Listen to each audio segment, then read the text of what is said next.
All right, buccal up, किनकि तिमीहरू सबलाई थाहा छ कि नेपाली आन्टीहरूसँग सिक्स सेन्स हुन्छ कुरा काट्नको लागि भनेर। वेल, मेरो आन्टीहरूसँग नि जिपिएस सिस्टम नै छ मेरो जिन्दगीको ट्र्याक रेकर्ड राख्नको लागि। र मेरो अङ्कलहरू मोटिभेसनको यस्तो फ्याक्ट्री जसको अगाडि सन्दीप महेश्वरी पनि चाय कम्पनी छ। आसान है, आसान है, आसान है, आसान है, आसान है, आसान है। र कुनै पनि ओकेजन या फेस्टिभलमा मेरो फ्यामिली ग्यादरिङ हुँदाखेरि म एक ठाउँबाट अर्को ठाउँ जाँदा नि माइन्ड फिल्डमा नेभिगेट गर्नभन्दा हल्का गाह्रो हुन्छ। र तिमीहरूलाई मुत लाएर टोइलेट जानु छ भने राम्रोसित नेभिगेट गरेर हिँडेनौ भने नि कुनै आन्टीसँग ठोकियौ भने त्यहाँ सुरु हुन्छ हाम्रो क्युएनए। प्लस टू पछि के गर्ने, विदेश जाने कि नाइ, गर्लफ्रेन्ड छ भने कतिवटा छ, छैन भने किन छैन, र अरू कुनै क्वेसन आओस् नआओस् यो गर्लफ्रेन्डको क्वेसन त युनिभर्सल नै हो कि जुनको फ्यामिलीमा पनि यो क्वेसन आउँछ नै आउँछ। र मैले त्यसको एन्सर दिँदा नि मैले स्ट्रेट आन्सर कहिले नै दिन्न, किनकि होइन होइन त्यस्तो नसोच, मजाक गरेर। र हल्ला कुनै पनि साउथ एसियन फ्यामिलीमा नि हल्लाको कुरा त गर्दै नगरौँ, दुर्गेश थापाको कन्सर्ट भन्दा पनि धेरै हुन्छ कि। र त्यो नमागेको एडभाइस नि फ्यामिली ग्यादरिङमा यसरी बग्छ जसरी मनसुनको नदीमा कोसी रिभर, रुगा लाएको बेला मेरो नाक र हर्नी भएको बेला मेरो साथीको लाक।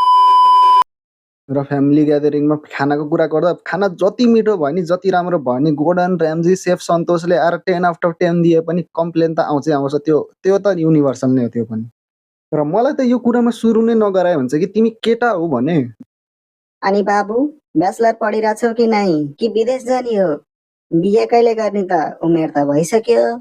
तर आन्टी म त हिजो भर्खर 5 वर्षको भयो। र ग्यादरिङमा केटी हो भने चाहिँ नै नै मलाई केटीको चाहिँ थाहा छैन, सरी। र नेपालीहरूलाई भूकम्प बाढी पहिरो कतिखेर आउँछ थाहा हुन सक्छ होइन, तर यो रिलेटिभ नामको थरले वकान्डामा कहिले एन्ट्री हान्छ कहिले थाहा हुनेवाला छैन। र तिमीहरूले बचाएको पैसाले के करेन्ट किनेर मुखमा ठ्याक्कै हाल्न लगाएको हुन्छौ त्यति बेला थरको एन्ट्री हुन्छ। छोरो, ओ छोरा छिटो तल आइज। र तिमीहरू त्यहाँ पुगेपछि त्यो रिलेटिभले तिमीहरूलाई यसरी हेर्छ जसरी त्यसले 21औं शताब्दीमा डाइनासोरको बच्चा देख्यो। अब हेर कति ठुलो भएछ। अरे हट, म रुखो र सानोमा रोपेर अहिले भनिरहेछस् कति ठुलो भएछ। म मेरो त्यो कति कसको लागि ठुलो भयो त्यो जानेर तैँले के गर्छस्? कति ठुलो भएछ। हजुर हजुर चिने मैले हजुरलाई। अनि प्लस टू पछि के गरिरहेछौ त? विदेश गर्ने हो कि ब्याचलर पढ्ने हो? मैले त अहिले जापान अप्लाई गरिरहेको छु अङ्कल। ए त्यसो भए त त्यो बिहाइन्ड द सिन बिटिएसको गीत गाइदेऊ न त। तर त्यो त कोरियन हो नि अङ्कल। भनेपछि यो जापान कोरिया चाइना एउटै होइन? छिङछाङ छुङछुङ नै हुन्छ के अरे, एउटै सोचेको मैले त। ला त्यसो भए 5 को टेबल सुनाइदेऊ न त। र तिमीहरूको हार अब भइसक्यो, आएन भने त बेइज्जत हुने हो, र आयो भने पनि प्लस 2 को स्टुडेन्ट 5 को टेबलमा उफ्रिरहेछ भनेपछि त्यो नि बेइज्जतै हो। र कतिले आउँदैन भन्छ किनकि धेरै जसोले भुलिसके।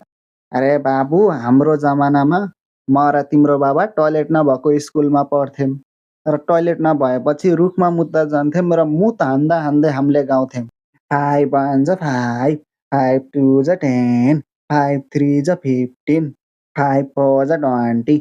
अरे अरे साथी मसँगै गाउँ न, किन रोक्या?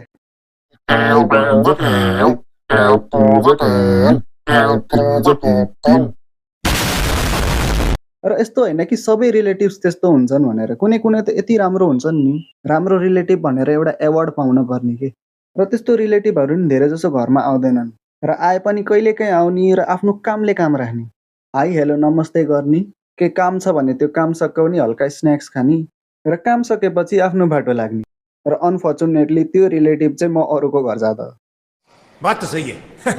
र यो रिजल्टको दिन या कुनै पनि यस्तो स्पेसिफिक दिन जसमा हाम्रो लङ्का लाग्नेवाला हुन्छ, त्यही दिन जिन्दगीमा कहिले रिचार्ज नलिकन लोन लिली चलाउने मान्छेले त्यही दिन ब्यालेन्स हालेर अनि भिडियो कल गरी छुट्टै स्किल सिकेर र चाहिने बेला सधैँ बिजी भएको मान्छेबाट छुट्टै टाइम निकालेर फोन आउँछ। अनि बाबु कति आयो त नि रिजल्ट? पास भयो कि फेल भयो? पास भयो भने त बच्यौ, तर फेल भयो नि जो पनि।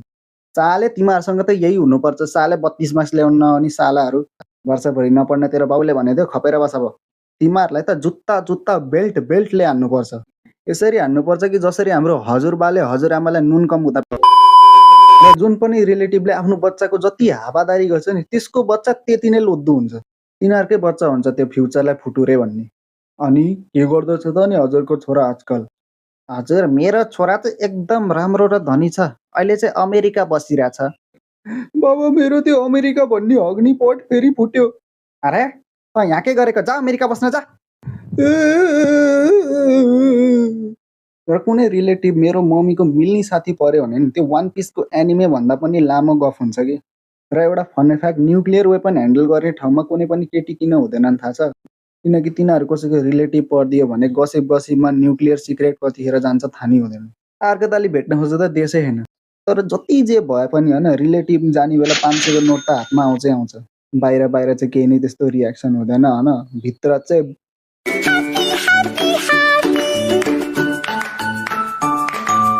तर पैसा पाइसकेपछि यताले के गर्छस् यत्रो पैसाको? आखिर किन यो संसार यति अत्याचारी छ? हातमा आएको पैसा पनि बच्चाको खुसी दिन्छन्। आखिर किन यति अत्याचार बच्चामाथि? ल बस आजको लागि यति नै।